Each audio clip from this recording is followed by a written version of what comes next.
आज मैं बहुत दिनों बाद अपने शहर मनाली वापस लौटा हूँ।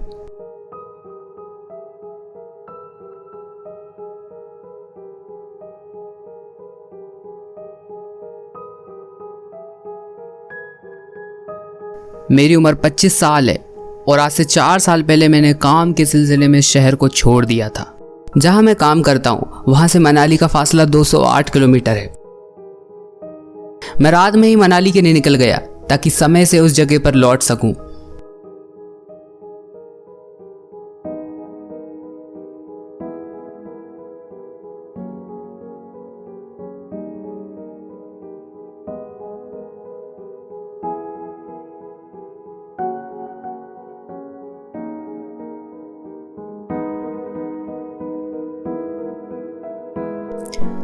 मंजिल पर पहुंचने तक सुबह हो गई।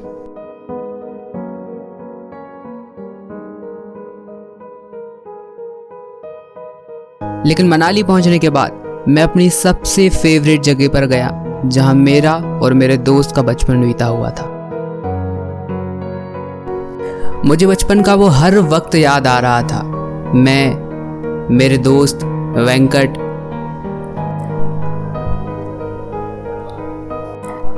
वैसे तो मेरे सारे दोस्त यहाँ से जा चुके हैं, लेकिन वेंकट ने अपने पापा का हाथ बटाना ठीक समझा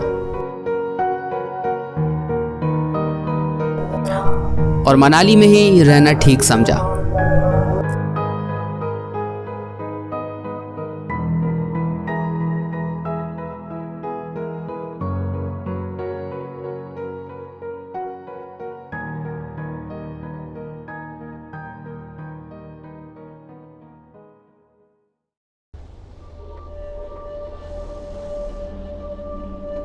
वहां से जैसे जैसा मेरा मन भर आया तो मैं अपने दोस्त वेंकट के यहाँ चला गया। वेंकट अपनी ही धुन में मस्त छत पर बैठे हुए निश्चिंत होकर गाने सुन रहा था। लेकिन उसने जैसे ही मेरी गाड़ी का हॉर्न सुना, वह अपनी जगह से उठा और नीचे आकर कार को देखने लगा।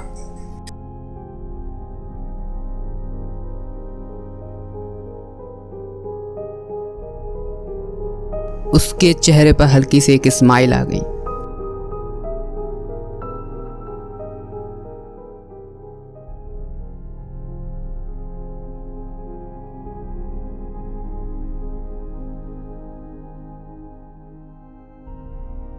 वेंकट को देखकर मुझे अपना पुराना समय याद आ गया। मुझे मेरा पुराना समय याद आ रहा था और ऐसा मन कर रहा था कि यहां से दोबारा कभी ना जाऊं।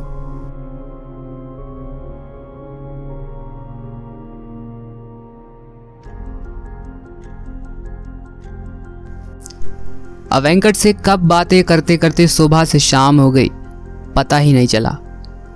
वेंकट भी यहाँ रह रह कर पक चुका था और अब मनाली से निकलने की बात कर रहा था। लेकिन वेंकट के फादर का बिजनेस यहाँ मनाली में ही सेटल था, तो प्रैक्टिकली वेंकट यहाँ से नहीं जा सकता था।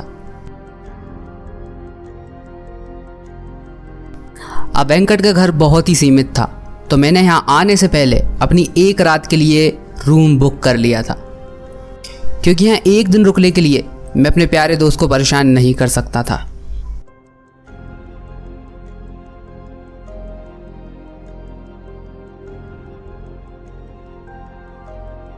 वेंकट से थोड़ी देर मिलकर मैं अपने रूम की तरफ चल पड़ा।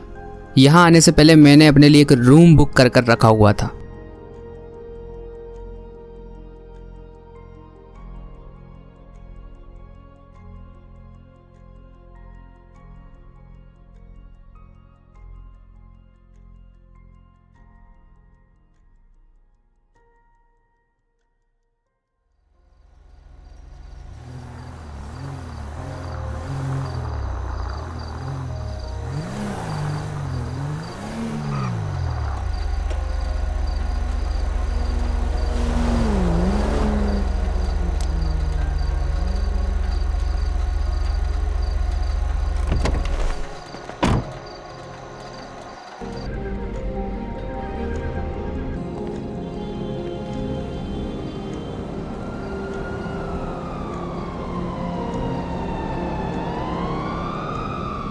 रूम की हालत ठीक ठाक थी, कम से कम एक दिन तो यहाँ पर गुजारा जा सकता था।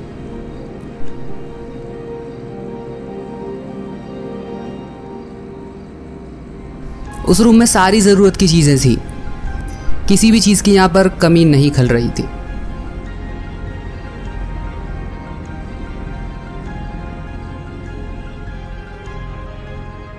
लेकिन मेरा बचपन की यादों से मन नहीं भराया, तो मैं उस जगह के बारे में और गूगल मैप पर सर्च करने लगा। लेकिन वेंकट के घर के सामने एक तालाब है, और यकीन मानिए उस तालाब में मैंने जो चीज़ देखी उसके बाद तो मेरे होश उड़ गए। मैंने उस तालाब में एक कार को देखा। हालांकि ऊपर से देखने में पता नहीं चल पा रहा था कि यह कार पुरानी है या नई।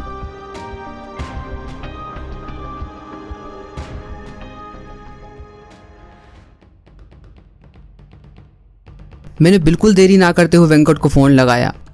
उस समय गाड़ी की स्पीड 60 से 70 किलोमीटर घंटे के हिसाब से थी, और एग्जैक्टली उस समय रात के 11:30 बज रहे थे। मैं वेंकट को लगातार फ़ोन किया जा रहा था, और वो है कि फ़ोन उठा ही नहीं रहा था। लेकिन मैं फिर भी लगातार फ़ोन किए जा रहा था और बोलता जा रहा था, वेंकट फ़ोन उठा, प्लीज़ वेंकट फ़ोन उठा।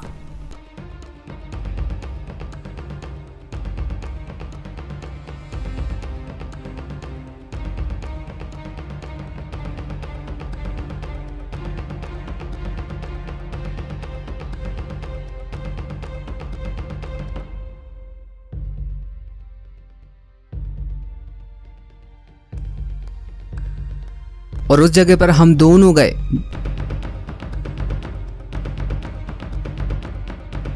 लेकिन वेंकट ने मुझसे कहा कि इस चीज़ में पढ़ना ठीक नहीं है।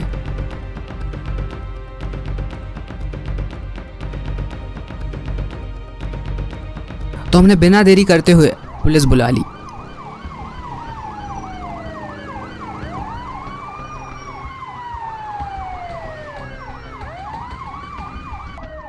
अब मैंने साफ साफ वहाँ पर कार देखी थी, तो मैंने इंस्पेक्टर साहब को बिना देरी किए सब कुछ सच सच बता दिया। और कार को यहाँ पर निकालने के लिए उन्होंने ही क्रेन बुलवा ली। वहीं हमने क्रेन बुला ली।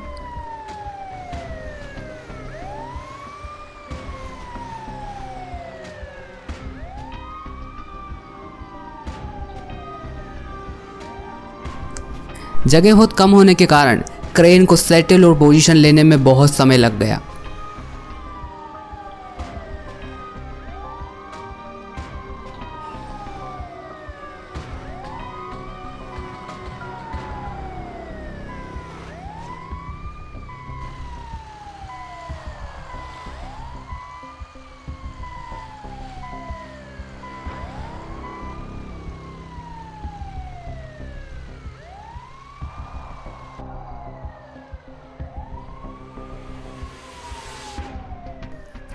और स्क्रीन से उस कार को निकाला गया।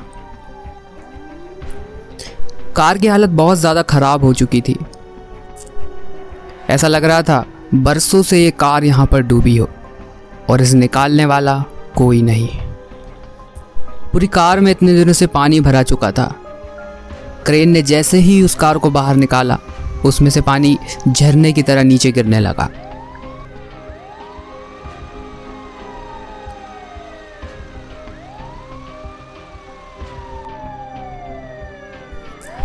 कार को जब पानी से निकाला तो उसमें बहुत ज़्यादा जंग लग चुकी थी।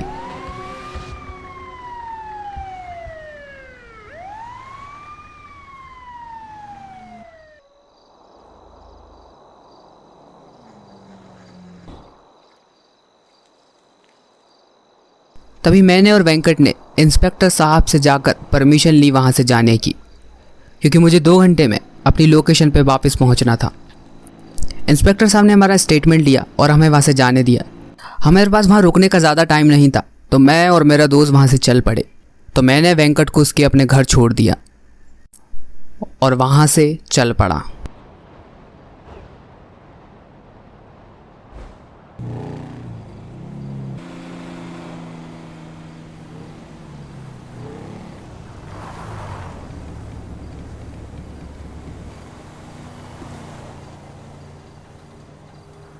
मैं गाड़ी ही चला रहा था, तभी एक अननोन नंबर से मेरे पास कॉल आया।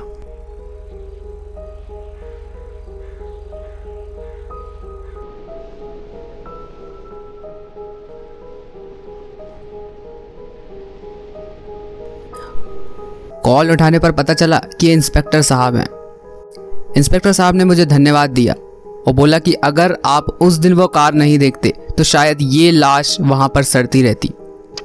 मैंने इंस्पेक्टर साहब से पूछा, कैसी लाश?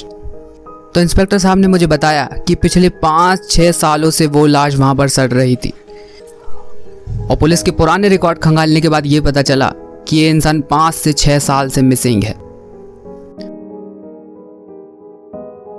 मुझे तुरंत में तो कुछ समझ में नहीं आ रहा था कि यार ऐसा भी हो सकता है क्या, लेकिन मैं अपने शहर वापस लौट गया।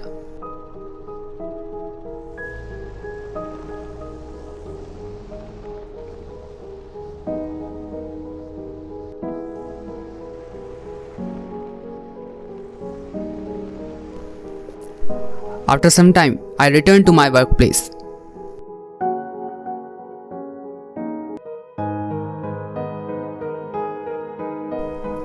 उस दिन की वह घटना बहुत ज़्यादा अजीब थी। मेरे तो आज भी हाथ कांपते हैं मैप चलाने में।